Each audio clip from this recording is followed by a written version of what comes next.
pamunuan ng nag-viral na resort sa Bohol na hindi lang daw sila ang nakatirik malapit sa protected area ng Chocolate Hills. Ang DENR naman nag-issue na ng cease and desist order para ipasara pa rin sila. Narito ang report. Kaliwat ka ng batikos na natatanggap ng resort na ito. Tingnan mo naman ang itsura, no? Alam mo, napakadelikado po kasi niyan para sa akin. Ito matapos mag-viral dahil nakatayo sa gitna ng Chocolate Hills sa bayan ng Sagbayan, Bohol. Tituladong lupa kung saan nakatirik ang The Captain's Peak Garden and Resort. 2018 pa ito itinayo, pero nabistong wala pa rin silang Environmental Compliance Certificate o ECC hanggang ngayon. Hirit naman ng pamunuan ng resort, bakit sila lamang daw ang pinag-iinitan kahit may dalawa pa raw ibang resort na itinayo rin sa Chocolate Hills. Sana lahat makita nyo po yung mga resort po dito. Kung talagang Captain's Peak lang po ba ang... Ito. Sa akin, ate, ako hindi po ako pabor. Pasensya na po, magkakaiba po tayo ng opinion dito. Pero para sa akin, hindi po dapat yan lagyan ng resort. Okay? Tama naman si ate. Dapat kung meron mang ibang resort pa, silipin, wag lang sila. Kasi alam nyo po, pagsisimulan yan magtatayuan at magtatayuan. Tingnan nyo yung ginagawa po ni ate. Nagtuturo siya ng iba. Sasabihin niya, bakit sila may resort, kami lang sinisilip nyo? Alam nyo mangyayari dyan? Yung iba, magsasabi rin, bakit sila nakapagtayo ng resort? Di dapat pwede rin kami magtayo ng resort. Magsusunuran yan, susunod yan. Sasabihin ng SM, nagtayo kayo, di pwede rin kami magtayo. Baka mamaya sabihin ni Bilyar, ang dami ko ang nakikita sa Facebook. Nako, lagyan ng kamelya yan. Di ba, maaawat pa ba natin yan? Pinaligiran mo yan, may mga daan-daan na mabababoy po yan. So, kung susundan natin sinasabi ni ate, bakit sila sinilip? Tanggalin nyo na lang lahat yan. Mas maganda pa. Okay? Kasi, paano nyo aawatin yung iba na meron din silang properties dyan? Di maglalagay. Mamaya may Starbucks na dyan. Dapat ginagaya nyo yung ginawa ni Pastor Tibuloy. Gumawa siya ng sarili niya, hindi yung ganyan na talagang parang tourist spot. Yung kay Pastor Tibuloy, binuo niya yung sarili niya. Siya pa nga nagpatayo ng daan. Maayos yun, pinaganda niya. Hindi yung maganda na bababuyin. Di ba? Baliktad kay Pastor Tibuloy, pinaganda niya. Ito, binababoy. Dapat magsilayas na po itong mga ito dyan. Palayasin nyo yan. Teka muna baka naman po kumikita kayo dyan. Ako hindi po naniniwala na basta ganyan-ganyan na lang yan. Nagawa ng ganitong nasa Chocolate Hills po. Meron pang mas malala pa. Idinulog ng News 5 sa Bohol Provincial Government ang sinasabing iba pang resort na itinayo rin sa Chocolate Hills. Hindi pa nila ito sinasagot. Pero inamin naman nila na may idinaos pang swimming competition ng Bohol Provincial Meet doon kahit may closure order ng resort noon pang September 2023. Tingnan mo to, may closure. May closure na, dapat sinasarahan na, nag-competition pa. So ano ibig sabihin yan? Nasa likod ng gobyerno. Pinapasara na, nagkaroon pa ng competition. Imposible namang hindi alam ng ahensya ng gobyerno yan. Lokohan ata itong nangyayari na ito. With the presumption of regularity, nag-ooperate pa sila. Siguro, the organizer of such activity, talagang alam, parang okay pa, yung Captain's Peak Resort to operate.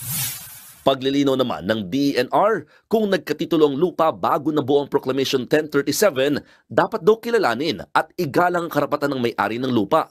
Sa kabilang banda, iginiit din ng kagawaran na dahil protected area ang lugar, kailangan din namang sumunod sa mga restrictions para mapangalagaan ang atraksyon.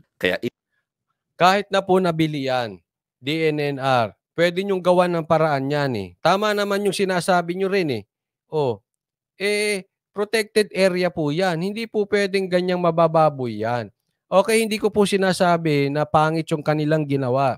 Kaya lang, syempre, ano ba ang beauty ng Chocolate Hills? Pag tinignan mo sa taas, napakaganda, di ba? Puro hills. Tapos magkakaganyan. Ano na magiging itsura niyan sa taas? At ang nakakatakot nga, susundan niya ng iba. ipapasara na nila ang nag-viral na resort. They have already issued the cease and desist order for the Captain's Peak Resort to operate. No? So, yun po yung status ngayon. Sa payag naman ng Department of Tourism, sinabi nilang hindi accredited tourism establishment ang The Captain's Peak Resort sa Chocolate Hills. August 2023 pa raw sila nakikipag-ugnayan sa resort para sa accreditation. Para naman hindi na maulit ang issue, naghain na rin si Senate Committee on Tourism Chairman Senator Nancy Binay ng resolusyon sa Senado para magkaroon ng investigasyon dito. Pero ang pamunuan ng resort, umapela muna na bigyan din sila ng konsiderasyon. Marami raw silang empleyado na mawawalan ng trabaho. Handa naman daw silang managot sa mga violations at magbayad na lamang ng multa. Nagbabalita. Ako para sa akin, dapat tumulong na lang ang gobyerno.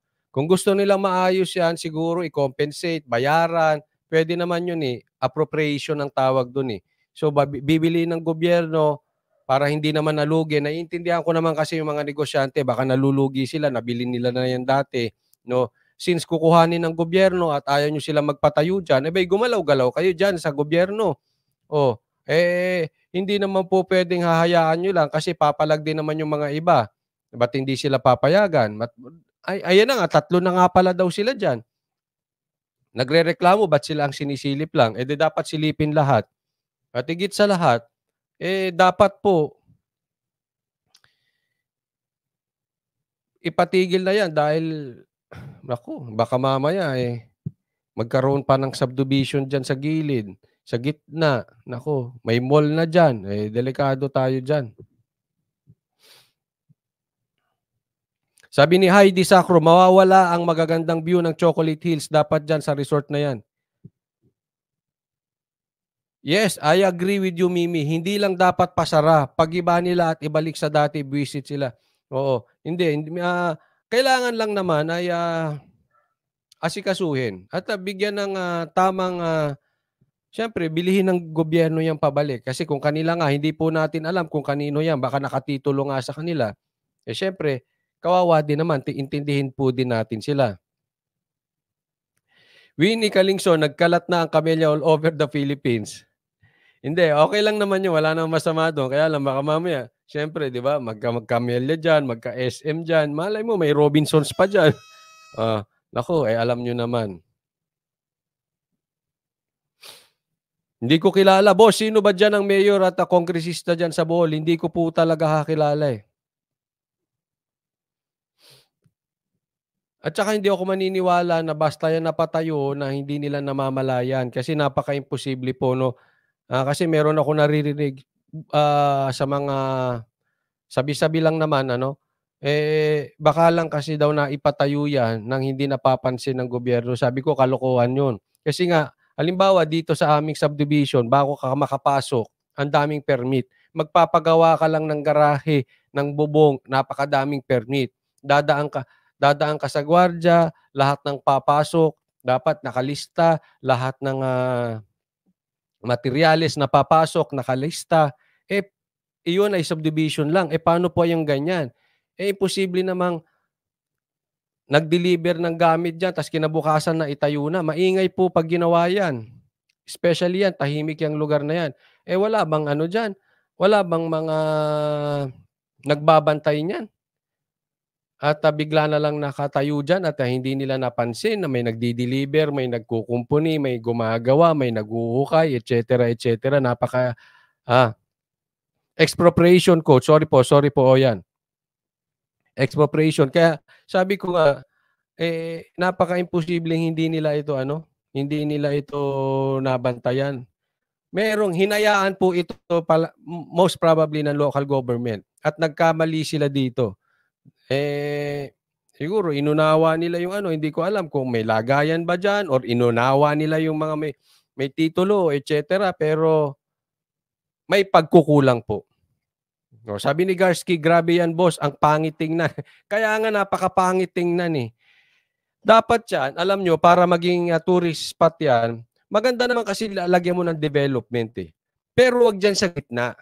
Lagyan nyo ng development sa paligid. Lagyan nyo ng magagandang resort para puntahan niyang mga pupunta dyan. Meron silang tutulugan, coffee shop, mall, hotels, etc. Okay lang yon kasi para talagang maging income generating po yan. Oo, kasi tourist spot yan. Doon lang sa paligid. Ay, wag naman yung sa gitnang ganyan. But honestly, syempre, masarap magpasyal ng ganyan. Diyan ka magsiswimming, nasa gitna ka ng bundok. Sa katunayan, as a person, masarap yan. Pero syempre, hindi mo pwedeng isipin yung sarili mo lang eh. Iisipin mo yung kabuuan. Isa po yan sa napakagandang tanawin dito sa bansang Pilipinas. Dapat yan talaga ay pinoprotektahan. Marami namang paraan para kayo ay magkaroon ng income dyan eh. And I agree with income generating businesses kasi maraming makikreate na trabaho, uunlad yung syudad.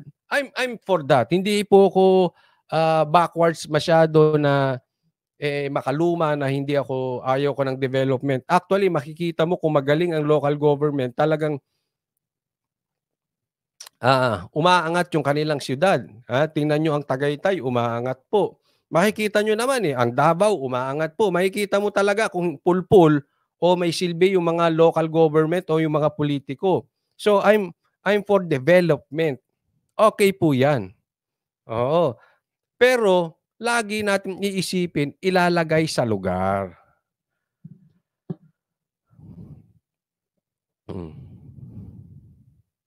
Sabi naman dito, baka ang may-ari dyan ay isa sa DNR Secretary. Check it sa record. Yun na nga.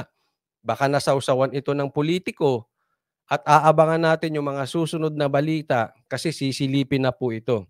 Baka may tao sa likod na malaki. Kasi alam mo, yung ganitong kalaking project, hindi naman yan parang kabuti na biglang sumulpot dyan. So, medyo nakakaduda, baka posibleng ito ay malakas sa gobyerno. Sabi ko nga, dito lang sa subdivision, pahirapang maglagay ka lang ng bubong sa garahe mo, napakadaming permit. Yaan pa kaya? Napakadaming permit yan. And definitely, it is very, very possible may politiko sa likod niyan. Okay, so dapat silipin yan at titingnan natin.